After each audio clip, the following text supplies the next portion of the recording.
Hi everyone, that's Black here, and welcome back to my Game Corner. A while back, I made a video about finding Frankie. I really enjoyed the game back then. You can also check out the review by the link in the description or the tip above. So, back then, someone recommended a game in one of my shorts that was supposedly similar to Finding Frankie. And when I saw the trailer and screenshots, I thought, yes, I'm definitely going to love this game. It's going to be so much fun. Oh, how wrong I was.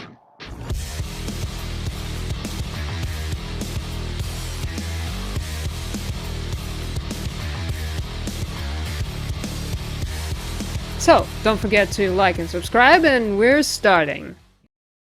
Meet White Knuckle. This game is brutal, merciless, terrifyingly difficult, and evokes all destructive rage. Developed by Dark Machine and currently in early access since 17th of April, White Knuckle is a roguelite speed climbing with horror elements.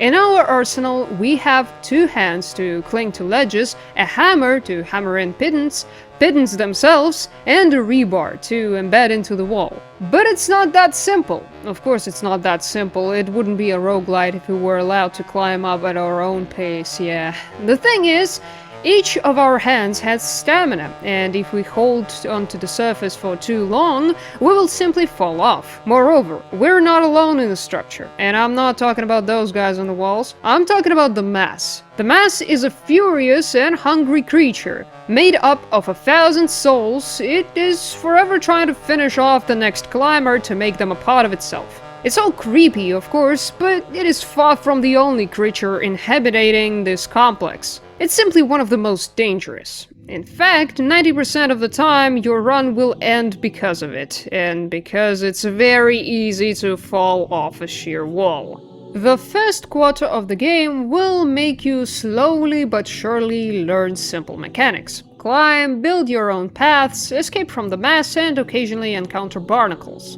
Barnacles are those growths on the walls. Are they dangerous? Well, partially. Sometimes they can grab you and pull you to hurt you, but you can always fend them off with a hammer. With some skill, you can climb their tentacles, and apparently there is even a separate room designed to teach you how to climb using them, but I didn't encounter it. Actually, after Deep Storage section, I usually ended up in Shattered Chambers, which is a reference to a portal, and barnacles aren't frequent there. Okay, they're not there per se. They most often appear in another location, Air Exchange. Now, that's a reference to Half-Life. Essentially, it can be found instead of Shattered Chambers, but I personally encountered Air Exchange like 3 times in 35 rounds. I think so. And all of this 3 times I died of some stupid crap. Huh. You know what?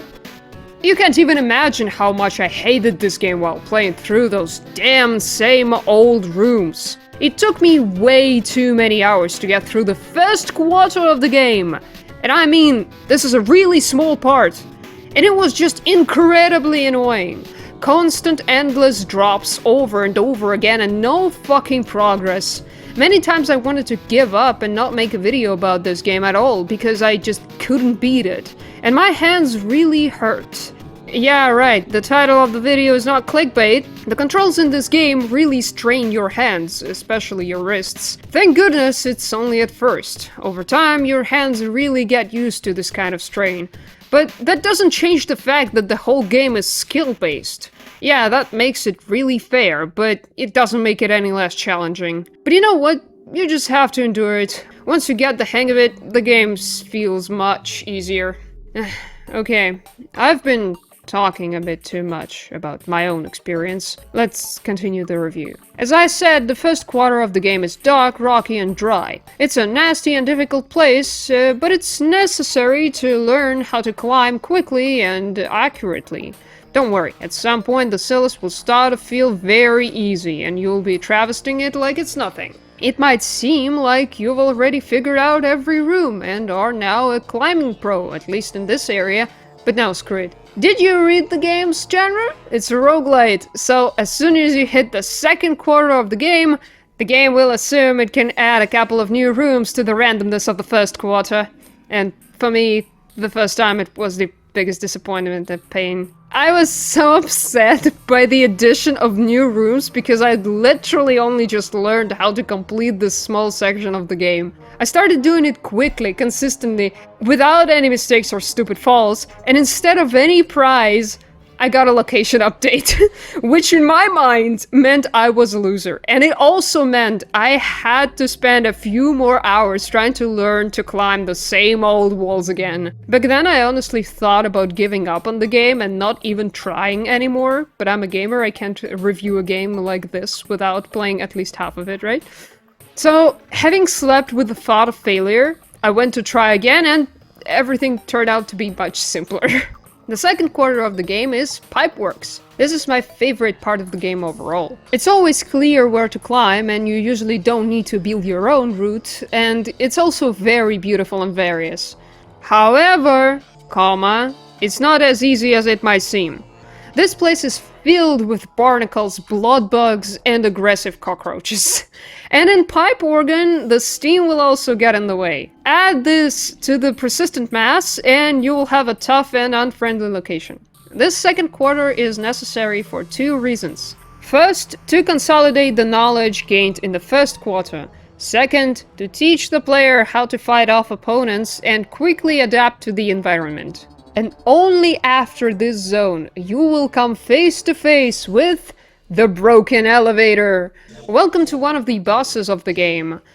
And you thought the boss in the game was necessarily some big creepy creature that would kill you in one blow? Not always. Sometimes a boss fight is just about fixing an old broken elevator. Here you'll have to prove your, well, professionalism. To get the elevator working, you need to flip 4 switches, the path to which you'll have to partially build. And after activating the last one, you'll have only 30 seconds to return to the elevator and finally escape. And don't forget about the mass, which now will more aggressively try to catch up with you. The elevator is the final test of the first half of the game. It's designed so the player can show off what they've learned. Beating the boss lets the game know this person has learned everything that matters, and now they can be given more challenging locations and more interesting interactions. At first glance, this elevator section seems very easy to complete, but in reality, you can easily fall into the mass, run out of time, or simply run out of pittance to build a route. Plus, it's a very stressful moment, primarily due to timing. I got lucky. I'd gotten pretty good at the basic mechanics of the game. Of course, I'm the only one who can die that many times in the first location. However, I beat the elevator on my second try, and that was the biggest achievement that made me truly happy and feel like a winner. Especially since I was followed by a small reward. Literally before the next section, I found, oh my god, the password to the shortcut. Hey Black, why didn't you just look it up online? Ha! First of all, I wanted to feel like a winner, and secondly, each copy of White Knuckle is personalized. And I'm not even kidding, it's really true. Each copy of the game generates its own password for this shortcut. And yet this location itself is much more difficult than going the normal way. Believe me, it's easier to get through Silas and Pipeworks than to get through this. The funniest thing is that I don't even know where this shortcut ends because I never finished it. But once you unlock it forever. I think right now you have only one question. Black, where's the horror? Does everything scary really end up with a liquid of 1,000 souls, various skeletons here and there, and the occasional creepy sounds? Nope.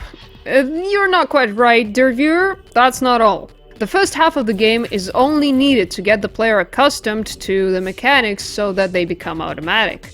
After all, the real game only begins in the second half. Now the player knows how to climb, build their own paths, and fight off enemies, which means they can cope with what awaits them next. The very first location already features a more familiar horror experience. Darkness, scary sounds, a monster that's afraid of the light. And the most interesting thing is that this monster, whose name is by the way Teeth, can even not attack if the player hides well enough. This is truly the beginning of something interesting. My favorite part about this is the lead up to the monster. The loud growl echoing throughout the building seems eerie but distant. but the closer and louder it gets, the more compelling it is to climb up. The location with Teeth is not the only one, by the way, where it will be endlessly dark. And Teeth is not the only monster that will haunt you in this part of the game. The second part of the game is True White Knuckle. It expands on the universe's history, answers many questions, and provides greater variety in everything from location to the development of the horror aspect. And Teeth is just the beginning, a gentle introduction to this new territory. And what's next? It gets even more interesting. You see, despite my determination, I still haven't finished the entire game. Yeah, it already proved to be incredibly challenging, varied, and lengthy, and if I tried to complete it all, the video release would have been delayed until the next month. And this is still only early access, so even if I had completed the game, it would be still far from complete. So I invite you to discover for yourself what other horrors await you in White Knuckle. If you want to support me with more than just liking and subscribing, consider checking out the link in the description. There you can donate any sum of money starting from $1. Any donation is appreciated. Thank you in advance. What conclusions can we draw from this game? Horror isn't always about jump scares and a tense atmosphere. Sometimes it's the little details that add up to a larger, unsettling image. The first half of the game is designed like a tutorial and isn't overly cluttered with scares. However, it prompts the right questions and generates enough anxiety to maintain the pace. The second half leans more towards classic horror tropes. By this point, the player is already quite accustomed to the core mechanics, meaning the focus shifts to the monsters and other classic scares. However, the tension from the fear of falling still remains. White Knuckle was a very unusual experience for me. Overall, ever since finding Frankie, I've been a bit surprised that parkour, and more specifically speed climbing, can be also efficiently combined with horror and made into something tense, yet still interesting and fun. And the megastructure theme fascinated me even more. Another important detail is that the game is fair. That is, constant losses are a matter of lack of skill, not cheating of the game itself. Therefore, there is no need to come up with any tricks. Less thinking, more action. At first I felt like this game wasn't really my thing, and overall, that's true. But I'll be honest, it still managed to make me feel like a winner, and perhaps that's the most important thing, to enjoy the game. Don't forget that and have fun. That's all I have for you now. Thank you so much for watching this video. Please like and subscribe if you haven't already, we have a lot of interesting content here. Also, hit the bell button to receive notifications about new videos. Have a nice one. Bye.